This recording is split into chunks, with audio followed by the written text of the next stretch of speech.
सोचिए रात के 12 बजे पुलिस आपके घर का दरवाज़ा खटखटाती है और कहती है आपके खिलाफ शिकायत है, अभी थाने चलना होगा। ऐसे में आप क्या करेंगे? डर जाएंगे या पुलिस से बहस करेंगे? अगर आपको देश का नया कानून BNSS यानी भारतीय नागरिक सुरक्षा संहिता पता है तो आप बिना डरे पुलिस से कह सकते हैं, साहब नए कानून के मुताबिक आप मुझे इस वक्त गिरफ्तार नहीं कर सकते। जी हाँ, पुराने CRPC की जगह जो नया BNSS आया है उसने एक तरफ जहाँ पुलिस को डिजिटल होने की ताकत दी है, वहीं दूसरी तरफ आम जनता और अपराधियों को कई अधिकार दे दिए हैं। अब पुलिस अपनी मर्जी से हर केस में आपको सीधे लॉकअप में नहीं डाल सकती। स्वागत है आपका ज्ञान भारती की क्लास नंबर 3 में। पिछली क्लास में हमने नए पिनल कोड BNS की धाराओं को समझा। अब वक्त है यह जानने का कि कानून को ज़मीन पर कैसे लागू किया जाता है, यानी पुलिस कैसे काम करती है, गिरफ्तारी के नियम क्या है और जमानत कैसे मिलती है। 1 जुलाई 2024 से पुराने CRPC को बदलकर BNSS यानी भारतीय नागरिक सुरक्षा संहिता कर दिया गया है। इसमें तकनीकी और पुलिसिया पावर को लेकर बहुत बड़े बदलाव हुए हैं जो वकीलों और स्टूडेंट आम जनता तीनों के लिए बेहद ज़रूरी है।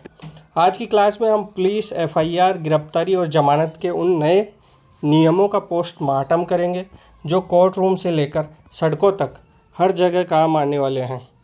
अगर आप लॉ स्टूडेंट हैं तो एग्ज़ाम में ये नए बदलाव आपको एक्स्ट्रा नंबर दिलाएंगे।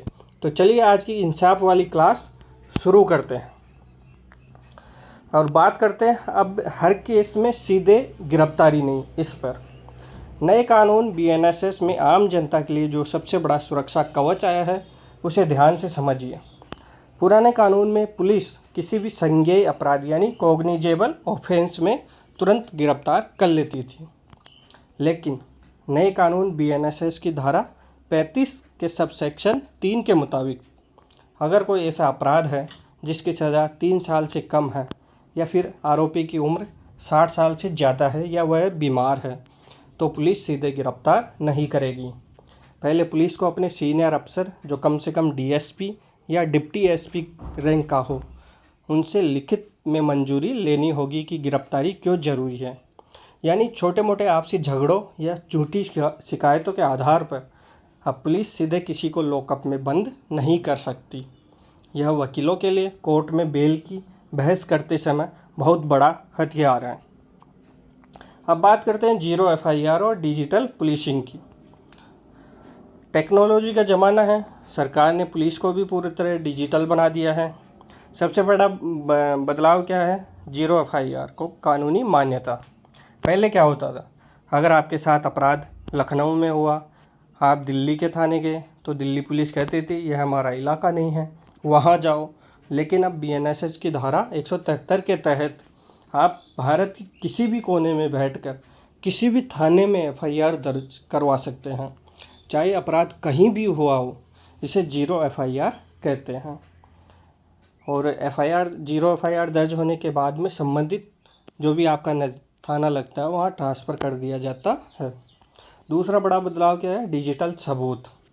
अब आप अपनी शिकायत इलेक्ट्रॉनिक माध्यम से यानी कि ईमेल या पुलिस ऐप के जरिए भी दर्ज करवा सकते हैं। इतना ही नहीं, जब पुलिस किसी के घर की तलाशी, सर्च और सीजर लेगी तो पूरे सर्च ऑपरेशन की वीडियो रिकॉर्डिंग करना अनिवार्य कर दिया गया है।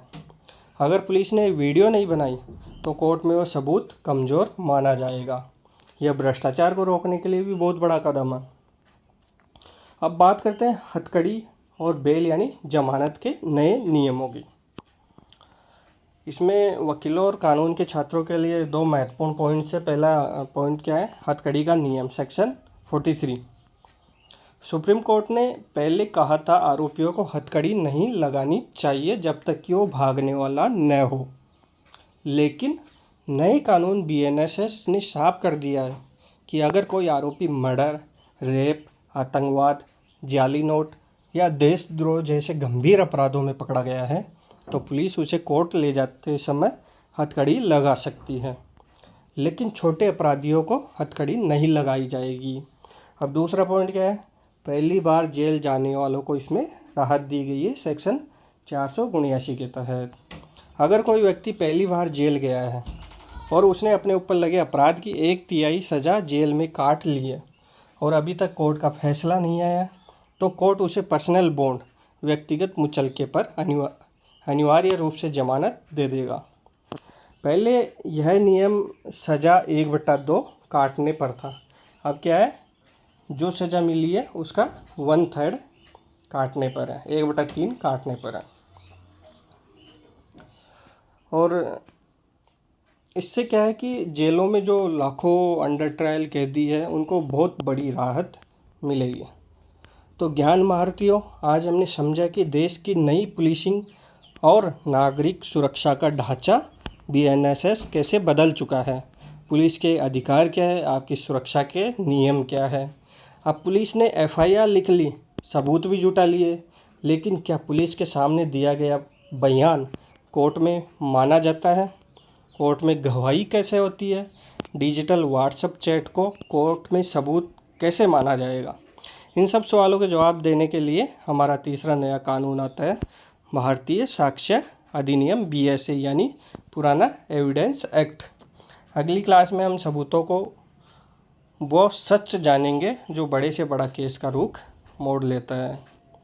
अगर आज की क्लास दमदार और जानकारी से भरपूर लगी हो तो वीडियो को लाइक करें, जूनियर वकीलों और दोस्तों के साथ शेयर करें और कमेंट में लिखें पुलिस के नियम क्लियर है सर। चैनल को सब्सक्राइब करना मत भूलना। मिलते हैं अगली क्लास में, तब तक के लिए जय हिंद, जय भारत।